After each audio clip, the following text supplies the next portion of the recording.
Do you struggle with managing your study time? Does it feel like there are never enough hours in the day to cover all your subjects? If yes, then you're not alone. The solution to this common problem lies in creating an effective study timetable, a tool that can revolutionize the way you study. So, shall we dive in? First things first, assess your study tasks. Take a close look at all the subjects or topics you need to cover. Try to understand the depth of each subject, how much time you might need to master it, and the difficulty level. This self-awareness plays a crucial role in creating an effective study timetable. Once you've assessed your study tasks, it's time to prioritize. Use the Eisenhower box for this purpose. This method separates tasks into 4 categories: urgent and important, important but not urgent, urgent but not important, and not urgent or important. By categorizing your subjects or topics this way, you can easily decide which ones require immediate attention and which ones can wait. Next, allocate time slots. Every individual has a different pace of learning. Some might find morning hours more productive, while others might prefer studying late at night.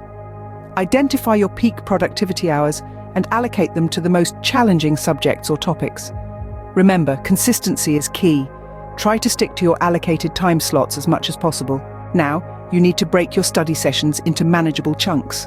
This technique, known as the Pomodoro technique, involves studying for a fixed period, say 25 minutes, followed by a 5-minute break. This approach prevents burnout and helps maintain focus and motivation. Once you've allocated time slots and broken down your study sessions, draft your timetable. You can use a simple notebook or digital tools like Google Calendar. Mark your study slots clearly and make sure to include breaks and leisure time. Finally, review and adjust your timetable as needed. No plan is perfect from the start.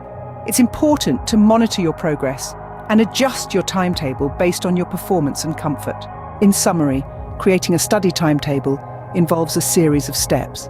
Assessing your study tasks, prioritizing them using the Eisenhower box, allocating time slots based on your peak productivity hours, breaking your study sessions into manageable chunks using the Pomodoro technique, drafting your timetable, and finally, reviewing and adjusting it as needed.